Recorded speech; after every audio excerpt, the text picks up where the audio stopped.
اللہ ہمیں قرآن میں کہتا ہے، مجھے پکارو، میں تمہاری دعا قبول کروں گا۔ تو کیا آپ کو لگتا ہے کہ وہ آپ کی بات نہیں سن رہا ہے؟ آپ کے منہ سے الفاظ نکلنے سے پہلے ہی وہ سب سن رہا ہوتا ہے۔ یہ اللہ کا حسن ہے، ہمیں کچھ کہنے کی بھی ضرورت نہیں، کیونکہ وہ پہلے سے ہی سب جانتا ہے۔ ہو سکتا ہے اس رمضان تمہاری پسندیدہ دعا پر کن فرمایا جائے۔ کیا پتہ اللہ تمہارے من پسند شخص کو تمہارے حق میں لکھ کر تمہاری کہانی مکمل کر دے۔ گھبراؤ نہیں، پریشان نہ ہو، نا امید نہ ہو، وہ تمہاری ہر صدا سن رہا ہے۔ تمہارے آنسو اس کے لیے بہت قیمتی ہیں، وہ بہت جلد تمہاری دعاؤں پر کن فرمائے گا۔ یہ دیر فقط تمہارے صبر کا امتحان ہے۔ جب دل ٹوٹ جائے تو اللہ کے آگے جھک جاؤ، کیونکہ اس سے بہتر کوئی جان نہیں سکتا کس رنگ کے دھاگے سے کہاں پیوند لگانا ہے۔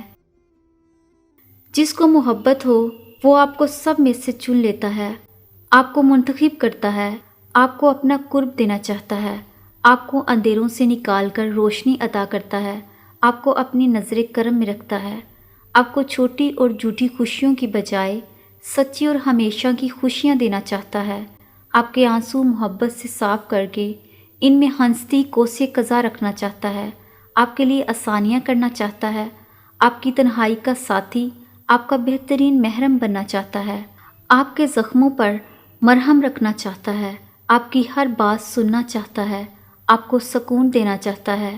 کیا اللہ ایسا ہی نہیں ہے؟ بلا شبہ وہ ایسا ہی ہے۔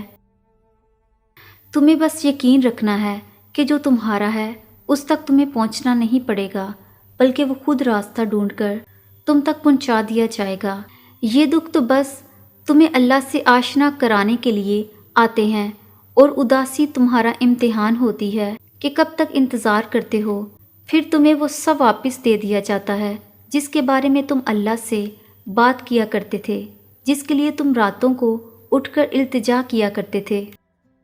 تو وہ تمہاری پکار پر تمہیں مسکرا کر دیکھتا ہے، وہ اپنے لاڈلے کی باتوں پر جان چھڑکتا ہے، اور پھر وہ چھپکے سے تمہارا دل اپنی جانب راغب کر دیتا ہے۔ تہجد کی نماز تک جب پہنچ جاؤ تو سمجھ لینا اللہ نے تمہیں اپنے بہت قریب کر لیا ہے۔ تہجد کے وقت اٹھنے والا بہت ہی خوش نصیب ہوتا ہے جو اپنے بستر کو چھوڑ کر اللہ کی بارگاہ میں حاضر ہوتا ہے۔ تہجد اللہ سے محبت کی نماز ہے۔ تہجد کی دعائیں انسان اپنی ذات کے لیے نہیں بلکہ اللہ کی محبت پا لینے کے لیے مانگتا ہے۔ آسمان ستاروں سے بھرا ہوا ہے اور ہر طرف خاموشی ہوتی ہے۔ تہجد کا وہ سجدہ اتنا پرسکون ہے کہ لگتا ہے کہ ہمارا دل اللہ کی محبت سے پھٹ جائے گا اور روح جسم سے نکل جائے گی۔ پھر جو کچھ ادھورا ہے وہ مکمل ہو جاتا ہے۔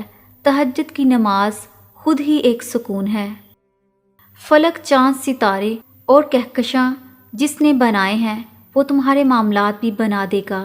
جس نے دن اور رات کا نظام سنوار رکھا ہے وہ تمہارا مقدر بھی سنوار دے گا۔ جس نے اتنی جولیاں بھر رکھی ہیں وہ تمہاری جولی بھی خالی نہیں رہنے دے گا۔ وہ تمہارا صبر اور تمہاری ریاستیں کبھی ضائع نہیں ہونے دے گا۔ وہ کن فرمائے گا اور ضرور فرمائے گا۔ اور یوں تم مطمئن ہو جاؤ گے یہ جان کر کہ جب تمہارے پاس سب تھے تب بھی وہ تھا، اور جب کوئی پاس نہ تھا تب بھی وہ تمہارے پاس رہا۔ آغاز سے اختتام تک بس وہی تمہارے ساتھ رہا، اور پھر تم سمجھو گے کہ صرف اس کا ہونا کتنا بہتر تھا۔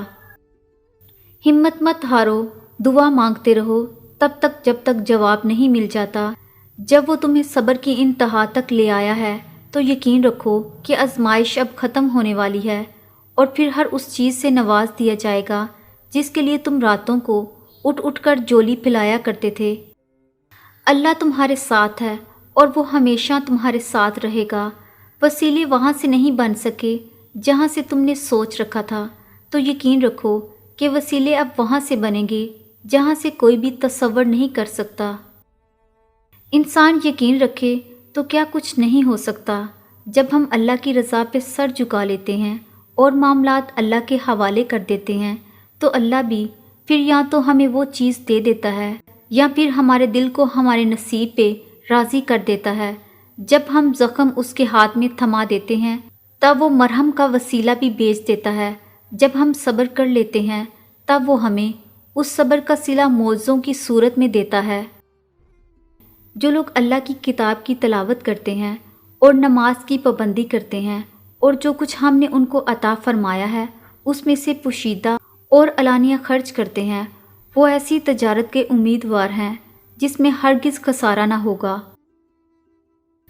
کیا پتہ تم جو مانگ رہے ہو وہ تمہیں اس نے عطا کرنا ہی ہو، مگر اس سے پہلے وہ تم سے بہت بڑے بڑے کام لینا چاہتا ہو سکتا ہے وہ تمہیں پہلے اپنے بہت قریب کرنا چاہتا ہو تاکہ جب تم اپنی خواہش پا بھی لو تو اس رب کائنات کو بھول نہ جاؤ۔ ہو سکتا ہے وہ تمہیں تمہاری خواہش تب نصیب کرے جب تمہیں اس کی سب سے زیادہ ضرورت ہو سکتا ہے کہ وہ تمہیں تمہاری خواہش کے ساتھ ساتھ اور بھی بہت کچھ عطا کرنا چاہتا ہو۔ تو اس آزمائش کی گھڑی میں اس مالک پر بھروسہ رکھو، وہ تمہارے حصے کی خوشیاں تمہیں ضرور نصیب کرے گا۔ تکلیف میں صبر سے کام لو، کیونکہ سونے کو آگ سے آزمایا جاتا ہے اور مومن کو تکلیف سے۔ جب تم سجدے پہ سجدہ کرتے ہو، جب تم سانس لیے بغیر بے ساختہ اس کا نام پکارنے لگتے ہو، تب وہ تمہیں دیکھ کر مسکراتا ہے، تب وہ تمہارے یقین کا برم رکھ لیتا ہے اور تمہارے مان کی لاج رکھ لیتا ہے، سارے وسوسوں کو ختم کر دیتا ہے۔ صبر، شکر، ذکر اور فکر چاروں بہت بڑا درجہ رکھتے ہیں۔ صبر مشکل کو ٹالتا ہے، شکر نعمت کو بڑھاتا ہے، ذکر درجات کو بلند کرتا ہے، فکر گناہوں سے روکتا ہے۔ پھر ایک روز تم ان تمام خوفناک راہوں کے بند ہو جانے پر شکر کرو گے جن پر چلنے کے لیے تم بضد تھے اور اللہ نے تمہیں روک لیا۔ تم تنہا نہیں ہو اور نہ ہی اللہ نے تمہیں تنہا چھوڑا ہے۔ وہ جانتا ہے کہ تم اداس ہو اور بہت کمزور ہو، اسے خبر ہے کہ تم نے کب کب اسے تڑپ کر پکارا۔ زندگی میں دکھ جس شدت کا بھی ہو، اللہ نے آپ کو آپ کے حصے کا سکھ بھی ضرور دینا ہے۔ آپ کا حساب کتاب شاید غلط ہو جائے، لیکن اس کے پاس سارا حساب کتاب بالکل اپنی اصلی حالت میں موجود ہے۔ وہ اگر دکھ سے گزار رہا ہے تو سکھ بھی اس کے در سے ہی ملے گا۔ زرد پتے جہاں سے اترے ہیں سبز پتے وہیں سے نکلیں گے۔ جب قرآن اور نماز ہمارے معمول کا حصہ بن جائے تو خوشیاں اور سکون ہماری زندگی کا معمول بن جاتی ہیں۔